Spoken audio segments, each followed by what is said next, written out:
Yeah, your favorite Terror Little Bacon Bear hanging out with the one and only. JV the Anomaly. All right, well, we'll start. What makes you an anomaly?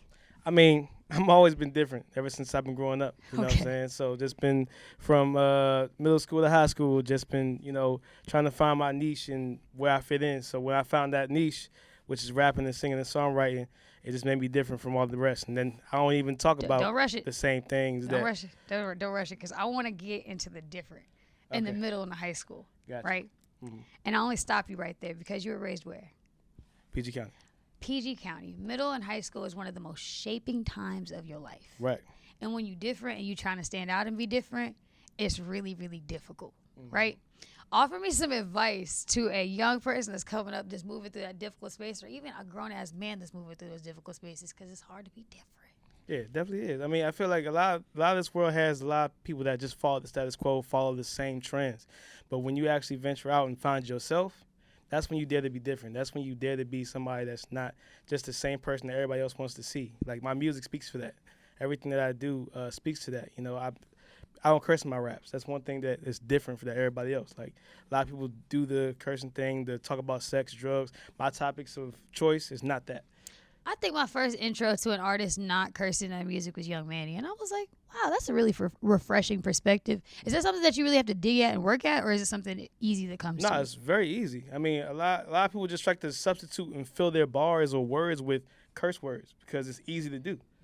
But when you actually dare to be different, or dare to, challenge yourself, you don't have to fit in those things. You actually speak to the bars and have more to say because you don't have those curse words.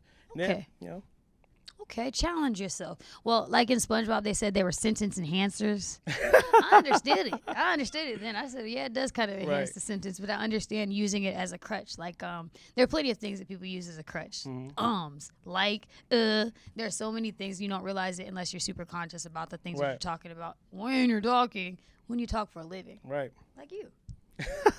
Come on now. See? Exactly. Mass communications major, Del State, in the building. Twinsies. I feel you on that. Okay. So lyricism, of course, is what's bringing us in this space. Not going to just say at this point you're a lyricist. That's what's important to you. Definitely. Absolutely. How long have you been making music at this point? I've been making music since I was 12 years old. And, how old are you now? Just curious. I'm 28. Oh, so half your life? Yeah. Half your life? Yeah. Okay. Has it always been something that has been easy to you, or was it something that you were resistant to turning to? Because 12. So the funny thing is, I fell into music by accident. Everybody says that. No, I really did. Oh, somebody's put a mic in front of me, and then I just started rapping it, and my friends was like, "Oh, you just rapping?" No, so funny story. So when It better be a funny story. When I first got into music, I always wanted. Before I got into music, there was a talent show coming up in 7th grade middle school, Gwen Park Middle School, by the way, and I wanted to do it because I wanted to get a little popularity, whatever, get some females, whatever, the same thing. All right. But I wanted to dance at first. Didn't know what choreography was. I was about to say, what dance was you about to do? I didn't. I had no dance moves at all. I just thought I could do something, and I wanted to do something. But when I got to the audition, I was like, I don't think I'm gonna do this. So I had no material. I had nothing to do. We was about to audition. I had nothing. Then I was like, you know what? Let me just grab a pen and paper. Oh, boy. Ask somebody for a piece of paper. Ask somebody for a pen. Just wrote like 8 bars down. Audition. Just 8? Yeah. Do you remember what the 8 were? I don't. Okay. I don't. Couldn't tell you. But I auditioned, got in. They said you was good. I was like, I bet. So I found the beat. Me and my dad found the beat. Because then you needed a song to perform. You done got in with 8 bars, but now you need like 32 more to make this happen. Yeah, definitely. So me and my dad and my uncle found the beat. And once we found the beat, I just wrote to it, and then I performed. The day came, it was a full house that night. And I was like, oh, man, I wasn't scared, wasn't nervous. I was a little nervous coming before stage, but when I got on stage, I was good. Dang. And I performed that thing, and then after that, I was hooked. I was like, I want to perform more. I want to do this more. Yeah. So got to high school, Gwen Park High School, 9th grade, made my first song called Fresh. And was it fresh? It was definitely fresh. Okay. It was. I was the only freshman in the talent show. All seniors, 1 junior, and even though I didn't win, I had the admiration of the whole school. Dang. Even to when the next day I went to the bathroom, they was like, "Oh, that's the guy that did the fresh song. That's the guy that did the fresh song." I'm like, "Oh my God!" So I just keep wanting to do that more and more after that. So chasing the stage is always what you were about. At 12, it set the tone for what you was going to be trying to do into adulthood. Yep. Were there ever times that you wanted to turn your back on it, or was it always just something that you persistent persistent never about? wanted to turn my back on it. I always wanted to have a backup plan, Ah. just in case it didn't work out. But it definitely wasn't. I never strayed from it. I always wanted to do music. What advice would you offer to somebody who is, leaning on their backup plan and wanting to go that direction versus the other? I just say stick with it. I just think if you feel as though it's just for you, first off, figure out if it's for you or not. You can always try something. You can always try something, but it may not be for you. That trial and error may be the reason that it's not for you. So you want to make sure that it's for you first. And then once you figure out this is my calling, this is something I want to do, you're good at it, then pursue it and keep with it until, you fall. Or if you may not fall, you may succeed. So, okay. No, I definitely think you're right to the point of if it's right for you. Because sometimes the music that you're making could just be for recreation. It doesn't necessarily have to be heard by the masses. It may just be for you and your homies and your friends and your family to appreciate. But if you want to take it to the next level, perhaps you need to make something that takes it to the next level. You know what I mean? Exactly. Whatever that sounds like. Right. So for yourself, the big stages are what you dream and aspire to be. What are you doing to get there? Right now, just working on the music. Of course, I got 3 projects out right now, 2 mixtapes on SoundCloud, one No Love Lost EP Deluxe, and the regular EP is on all streaming platforms right now. I got shows I'm doing. I perform every month, whether it be open mic, whether it be regular performance, whether I'm booked for it or not. I want to get myself out there and prepare myself so when I do get on those big stages, I'm able to actually stand the width of that. Man, speak more to that, because I tell artists sometimes that they have to be an artist every single day. We all got our day job or we all got our night job or whatever it is. But when you got to effectively put that shit on, it's time to be somebody. Right. Offer me some advice about living in that truth and really just kind of being an artist all the way around. Because if you're doing this all day, every day, you really can't feel right. Right. So first off, being independent is not easy. Not at all. It's expensive. You have to do a whole bunch of things. You have to teach yourself a lot. There's a lot more than just creating a song and putting it on a platform. There's copywriting you have to do. There's things you have to set yourself up for, even radio spins that you can get paid off of. People don't even know that you can do that. You have to go sound check, sound scan, things like that. There's a whole bunch of different business parts to being an artist. So I would say, just like people say, 90% business, 10% talent. You have to actually put that in and put that work in before you even get on it. And then when you go on the stage, you got to make sure your breathing control is correct. Man, they don't believe me when I be saying you got to make sure that you are able to perform because, of course, not only remembering your lyrics, but being able to actually put that personality into it to where you can actually perform. So, and then especially, I hate this, putting your lyrics on the song when you're performing it. They need a performance track. Yeah, you need a performance track. Okay. You need a performance track. Instrumental, cut it off on your verse. Chorus comes in, that's fine. But when you actually performing it, maybe people hear you, There are so many bits and pieces right there that they don't believe me when I say it. So it's great and refreshing to hear it from an artist. But you're absolutely correct, because there are so many things and so many ways in which you could be approaching your artistry that make people take you more serious as an artist every single day. Yep. If you come up here with a blunt in your mouth and then you just also can't carry the song, well, which one of these things is we going to give up? Right. Is it going to be the weed or the song? Right. Because we got to be able to do one of those things. The breath control is super important. And if you know that you're an artist that has to go into the studio to punch in, and your songs are best performed when you were recording it, you probably had to punch it 50 times.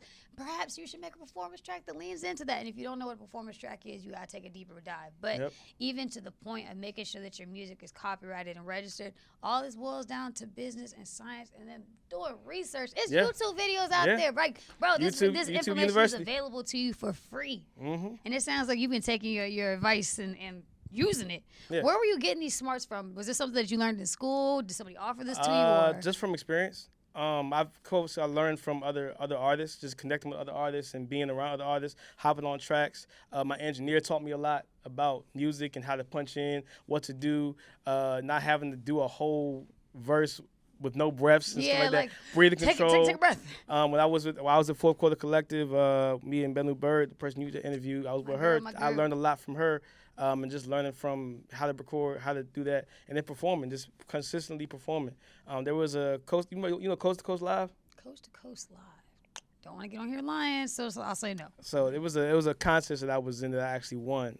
I won first place after I graduated college, and that kind of taught me a lot about how my energy level was. Because nerves play a factor. Absolutely. Plays a factor in your breathing control too. Sure. So you definitely had to make sure that you knew your stuff and then actually, performed it. So I think that was it. overall, it sounds like it's just important to fortify your talent and your Yep. artistry just all the way around. What bits and pieces would you say? What are 3 things that you would offer someone about fortifying themselves today? Well, first off, Bits and Pieces, actually, that you said that I have a mixtape called Bits and Pieces out on SoundCloud right now. It's almost like we were supposed to be here today. Right, or something. right. I don't know. But 3 things I would probably recommend to artists coming up. Definitely stay true to yourself. That's one thing I would say. No one knows you better than you, so you can tell your own story, things like that. Secondly, just be consistent. Just keep going, because a lot of times you may not get the first couple videos you may put out on YouTube or on Instagram or whatever may not get 1,000 likes, but if you keep doing it for a year or Sure. whatever, however many times you want to do it, you'll eventually get that publicity that you so want to seek, if you want to seek that. And third, I'd probably say be just don't forget where you came from. That's what. Don't forget where you came from. If you make it that big, you make it to where you want to go. Just don't forget the people that supported you on your road to get there. Absolutely. And it sounds like that's something that you have infused even here in this interview, just talking about collaboration. Is that something that's important to you? Yeah. I'm willing to collab with whoever wants to make music, as long as, we have a common goal and If it makes sense. if it makes sense. That's just the easiest thing. Correct. About your KYS versus experience and win, be honest with me. I won't look. Did you love it? Did you hate it? Or what? I loved it. I loved every minute of it. I loved it, man. Like, the support I have. Shout out to my family. Shout out to Cab Office Opportunity Incorporated, the Noops in the building. Oh, with they them shoulders, them they shoulder folks. they supported me, my family, my friends, people sitting next to me right over here. They all supported me and voting for me and things like that. And that was just a great experience. It's going against other local DMV artists. The songs was actually great. The people that was performing those songs was good. And I actually enjoyed every minute of it. Well, I'm always glad to, not only to hear that it's good for them, but I'm glad I picked a good competitor to go head to head with it. That's all right. But I really do love to say about KYS versus being an experience that is good for all, because whether you win or you lose, you're heard by somebody. And so that could just move the meter in all directions. You never really know. Yeah. When it's all said and done, where does JV the Anomaly want to be? I Does he want to be V the Anomaly, like varsity? You want to go from JV to varsity, I definitely want to be a real great artist, just known throughout the whole entire country, throughout the world. I want to be one that just changes lives. I want to change lives. That's what I was put on this earth for. I want to change somebody that may be feeling depressed to being happy, things like that. I just want to be a great artist. I want to be a great artist. I'm not a rapper, so I can't be like, yeah, I want to be a great artist too. But I feel for you, and I support you all the way to the top. I really want to see the DMV win in any way, shape, or form at this point, because we need a winner. Yeah. Whether it happens 10 years, 5 years, or 10 minutes from now. So you said that you had supporters that put you in this position to win. I want to give you a chance to shout them out specifically, but if not, I'll stop right there. My family, all my cousins, my sister, my brother, my parents, my best friends, man, Al, Frank, John, all them people, man, all my friends. I love you all, man, for real. Thank you. Hugs and kisses to all them folks. Where can we follow you, be a fan of you, stream your work? Because you said that you've got maybe 5 projects thus far, or 3 and 2? 3. Three? 3 projects. Well, 4. We'll say 4. Oh, I felt like I said, but fine. That means that there's room for a 5th. Yeah. What's going to be the 5th thing? Odds and Evens. Making an album. It's coming out. Odds and evens. Why not evens and odds? It could be the name, I know, but odds and It's evens an sounds anomaly. better. Yeah, it's an anomaly. Odd number. Look, actually, all my tapes and stuff, odd numbers. Odd number of songs. 7, 11. I like the odd numbers. Really? Yes. So just being different is always your thing? Always. Gotta be. That's the brand. Okay, Gotta be. I'm learning here. This Yes, is ma'am. authentic learning. It's happening in real time. So odds and evens, how far are you into the process of that? We are in the beat making process. I don't make the beats. I have producers for that. Okay. But I'm definitely in the beat making process and trying to get the songwriting done. I'll be done with that probably mid-year, and I'll probably be done with the album end of the year. Okay, no pressure on that, because if things change, that's okay. Could be. In the meantime, where can we follow you, be fans and friends of all your work, tell you congratulations, stream you, support you, and everything else? Whew. So JV the Anomaly is on all platforms, Instagram, Facebook. So JVTheAnomaly. Put me in Google. You can put me anywhere. That's all my social media handles, all streaming platforms, all that. into the DMV and beyond. You can watch this interview and more at Little Bacon Bear at littlebaconbear.com. No. Those are my horns. You can introduce your record to the DMV one time. Don't laugh at me, different man. Play my song Energy on all streaming platforms. No Love Lost EP. Honey.